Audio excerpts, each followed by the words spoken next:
Hi everyone, welcome back to my quest to review the Mad Max franchise leading up to Furiosa.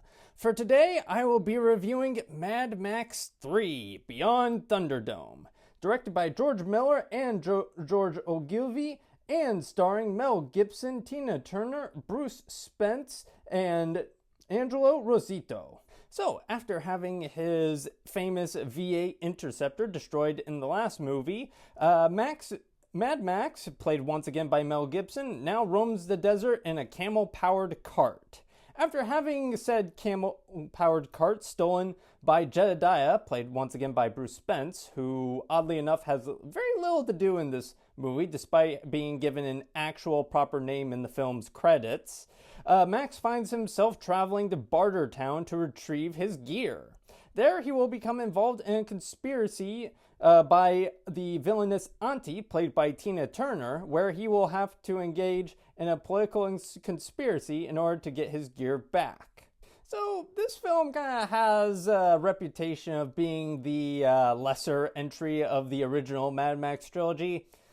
And after watching this, I can kind of see why. The film starts off strongly enough. Max gets his gear robbed. He goes to Bartertown. You see all the cool world building and the set design and how humanity would rebuild itself after a nuclear-induced apocalypse. All right, it's well done. Going good. But then, following the titular Thunderdome battle, Max is exiled to the desert. And that's kind of where things fall apart, because once there, he gets saved by this tribe of Lost Boys. If the Lost Boys, were Australian, had girls, and weren't racist. No, seriously, go back and watch the original Peter Pan. Those little kids are racist as shit.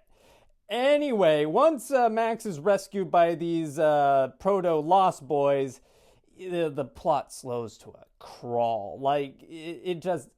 You get a little more world building, but some of it's kind of what you already know, and it does again. It expands upon the world, but it slows the pacing to a crawl. Like, a lot of this movie is literally just the characters sitting around. It's like, okay, can we please get back to the vehicular combat, por favor? But again, thankfully, this sequence does last too long. Thankfully, this all leads up to an epic, bombastic third act involving vehicular combat. So the performances are decent enough. Again, there's nothing new per se, but everyone understands their role and they execute it well. Mel Gibson, he's back as Mad Max, and he gets to be a bit more comedic in this role. And that's kind of the gist for this entire movie in general, but Mel Gibson, he handles it well. Like, there's one fun sequence where he has to dump out all his weapons. It's an old hat gag, but if executed well, it works, and it works well here. Mel Gibson, he also gets to lean more into the more paternal side of the character, so I enjoy getting to see that, especially in his interactions with the tribe of kids. Tina Turner, she makes for a fun femme fatale as Auntie, who's, despite being the leader of a border town, she's still at the whims of the engineer master, played by Angelo Rossitto. And seeing Angelo Rossitto play this engineer as a power-hungry tyrant who does genuinely care about his mentally challenged bodyguard, it makes for entertaining work.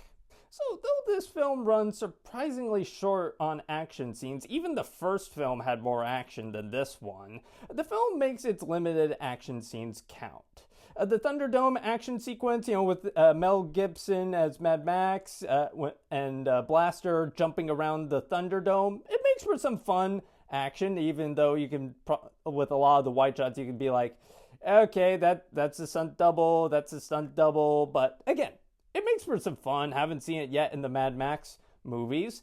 And much like Road Warrior, this film saves the best for last. Like, the third act climactic battle sequence is awesome. There's trains, planes, and they finally figured out how to make the cranking invisible. Or they didn't have to use cranking. Either or, the action up to this point in the franchise is at its best.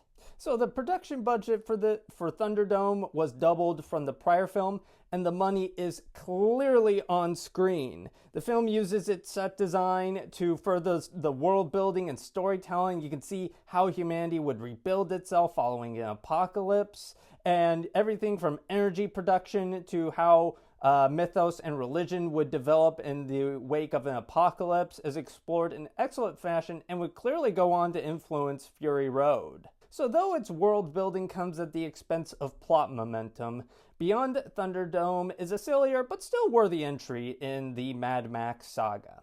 So with all that in mind, I will be giving Mad Max 3 Beyond Thunderdome 3.5 out of 5 stars. Anyway, thank you for watching. Have a good rest of your day. If you like this review and would like to see more like it, be sure to like and subscribe and leave a comment down below.